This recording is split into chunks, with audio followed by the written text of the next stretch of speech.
Can you guys hear me? Yes. All right, last night wasn't so well.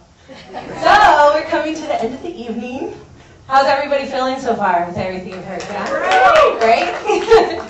So I'm going to keep on that theme. Purpose, right?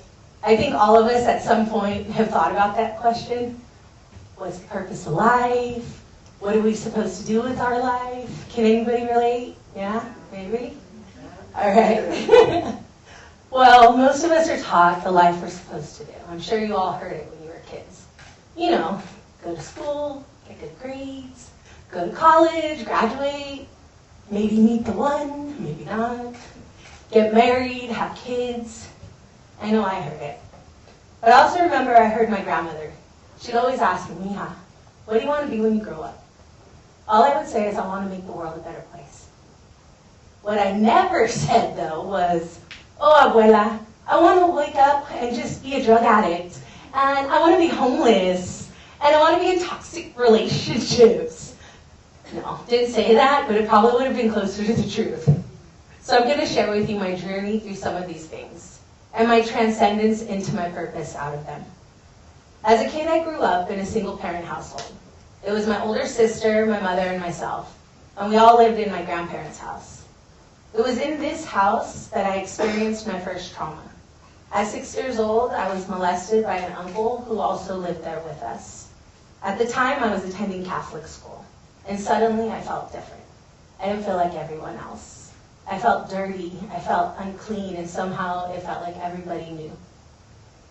I remember at the time when I would laugh or be happy, it wasn't the same. It felt fake somehow. And that spark of flame in my spirit dimmed just a little bit. This experience was followed by the constant letdowns and broken promises from my dad.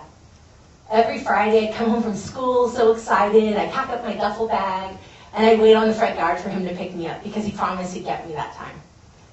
And then every Saturday morning I'd wake up to a tear-stained pillow as my grandfather would bring me in at night after I fell asleep outside. And I would cry as my mom would hold me and I'd say, Mommy, why doesn't Daddy love me? Is it because I talk too much? Can you call him and tell him, please? I promise I'll be good. I promise I won't talk so much. Just tell him that, please. And that flame in me dimmed just a little bit more. As school started, I got exemplary grades, and we soon found out that I was photogenic, with a photogenic memory. I also am photogenic. And I got great grades. So I was on the honor roll and principal's list, and my dad always showed up for the award ceremonies. He always showed up when he could show me off. But I made sure to get good grades because I knew I could see him there. School, though, was never a challenge. I was never challenged. It was easy and effortless. And I remember going to San Jose City College with my mom as she took night classes. I'd sit in the back of the room and she'd bring like coloring books and things for me, and I was just like, I don't want that. And I'd sit there and I'd hear these teachers talk, and I got so excited about school for the first time. I felt challenged, and it was exciting. And then we'd leave, and I'd realize it wasn't my school. I'd have to go back to my school, where I wasn't challenged. So in 5th grade, I smoked weed for the first time. And I remember it was amazing. It just took everything away. I didn't care that I wasn't challenged in school. I didn't care that my mom had started to hit me almost every day, and I was covered in bruises and welts. None of it mattered anymore. And all the while not knowing that my mom was going undiagnosed for a severe mental health disorder. By 6th grade, I was drinking and smoking weed. You probably wonder where we got it from, and it was always like older siblings. By freshman year, it was drinking, weed, pills, and whatever our parents had in their medicine cabinets. But I also got straight A's. But that flame in me, it dimmed just a little bit more. Not being challenged and feeling as though I'm not enough since I was a child led me to seek out stimulation in the world. This came in the forms of drugs, drinking, raves, bars, different friends, different places to live, different jobs. And in 2014, I was working at San Jose Family Camp in Yosemite. I was the business manager, and we had a car accident. It was me and 4 of my employees. We rolled 3 times, and then a car was approaching. It was night, And the others were trying to help the next person up from the side of the mountain onto the road. And they didn't see the car coming, so I shoved them, and then I was hit by that car. I was taken on a 6-hour ride to the nearest hospital. I died 3 times that night in that ambulance. And the next day, I couldn't talk, I couldn't walk, and I had no memories of my life. Over the next few months, I slowly improved. But nobody in my family stepped up to take me in. Because again, they only wanted me if they could show me off. Other than that, I was just too much for them. And I didn't want to burden them. So I went to live with friends that I had known since Catholic school. But then I started to see something. That photogenic memory was gone. I'd get stuck on words. I'd have to explain it and like what it could do. I'd say, you know that thing that you like wear and then like it blocks the sun and they're like a hat? And I was like, that's it, hat. And for the first time, I felt something I'd never felt. I felt dumb. I felt stupid.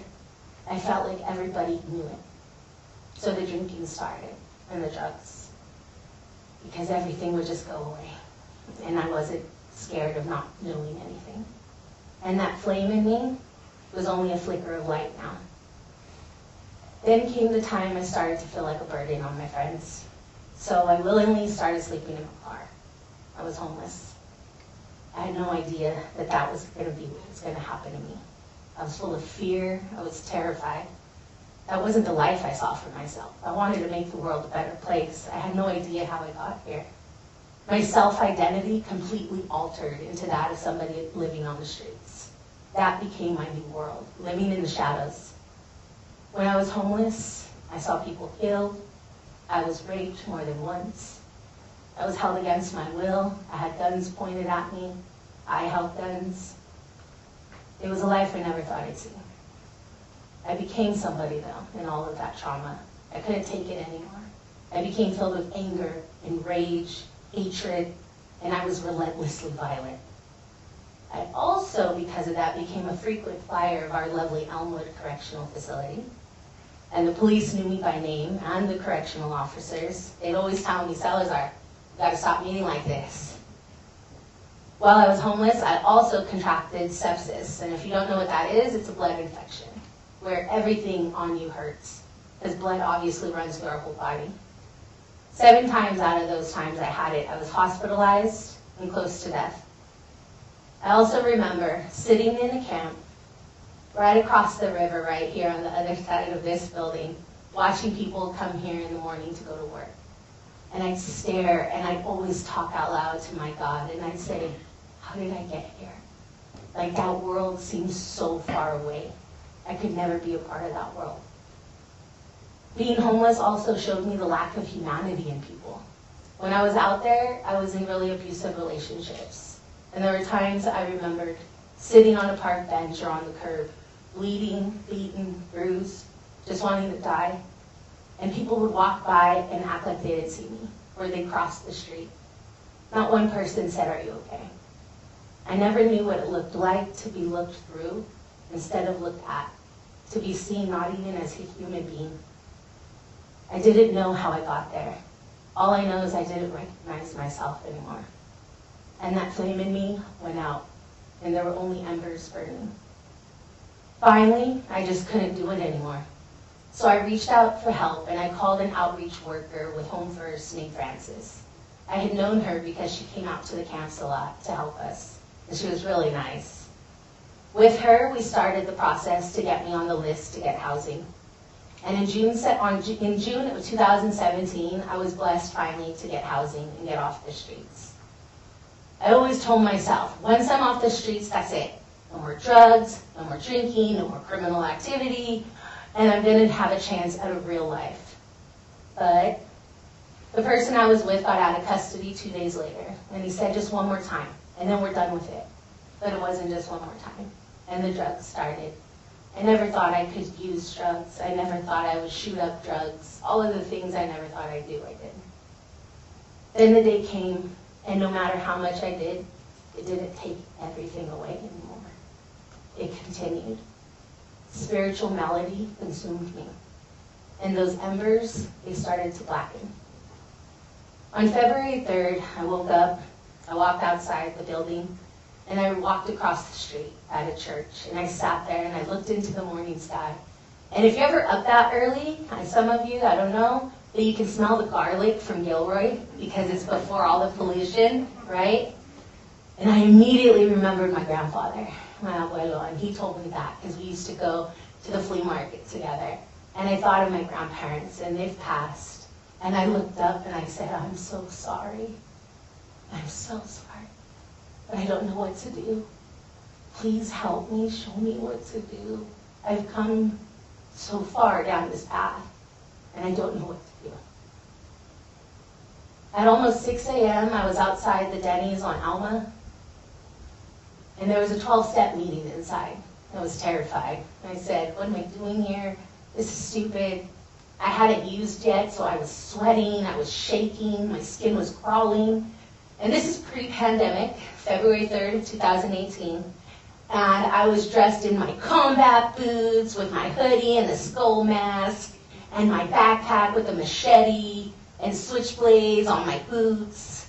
And I screamed, don't fuck with me. That was what it said. But like a good member in recovery, a gentleman walked up to me and said, good morning, are you here for the meeting? And I was like, whoa, bro, chill out. And then he's like, oh, I'm sorry. And he's having a cigarette. I was like, hey, can I get one of those? He's like, sure. And I was like, so what's your name? Right? And he's like, Doug. And he's like, what's yours? I'm like, Sketch. He's like, I like that. Are you an artist? I'm like, yeah, but I've never had that response. And we started talking. And then about a few minutes to 6, he said, Sketch, I'd love to walk in with you. So I said, all right, buddy, you hooked up 3 cigarettes, let's do this. And I walked into that room, and I was given love for the first time. People were excited I was there. They're like, oh, hi, welcome. What's your name? Here, can I get you? And I was like, and they're like, I'm going in. And I was like, okay. And then I sat down. I can't tell you what was said. I can't tell you who spoke. All I know is I felt safe, and I felt accepted. I haven't left those rooms since. Getting clean and sober was one of the hardest things I've ever done. I had to face some ugly truths. All that guilt, all that shame, all the things I'd lived with and gone through. But in doing the work, I got to see a new me. I got to see a version of myself I never knew existed. I always thought when I got clean and sober, oh, it'd go back to being who I was. But she's long gone, and a new version appeared. I was able to walk into the woman that I was always meant to be. It was time for me to fulfill my purpose. And those embers became a flame again. At a year sober, I went back to school. And there was only one place I wanted to go, San Jose City College, where my mom had gone and where I was first challenged. And even though today I require disability services, I don't feel dumb. I've accepted who I am today. And I know today that I am enough just as I am. I am a woman of resiliency, courage, compassion, and humility. I am a woman who is speaking to you from inside the Adobe building that I never thought I'd be in, from across that creek. Today I get to use my experiences of trauma, guilt, and shame to help others in our community and to be of service. I'm flown out to speak at conventions and conferences for the unhoused, as well as for in recovery as well. I currently serve on the Housing and Community Development Commission. The city of San Jose is the first city ever to create a seat on the commission for someone with lived experience of homelessness. And out of over 300 applicants, the mayor elected me. I couldn't believe it. I currently serve on national boards and committees to advocate for the unhoused. Last summer, I was able to go to DC and I spoke at the National Alliance to End Homelessness Conference. It was an amazing experience. I more recently was just voted in as a member of the board of directors for Home First. Woo! And it's an honor. And it's truly an honor to have that seat with the organization that helped bring me out of that darkness and shadows I was living in. I also just celebrated 6 years clean and sober last month.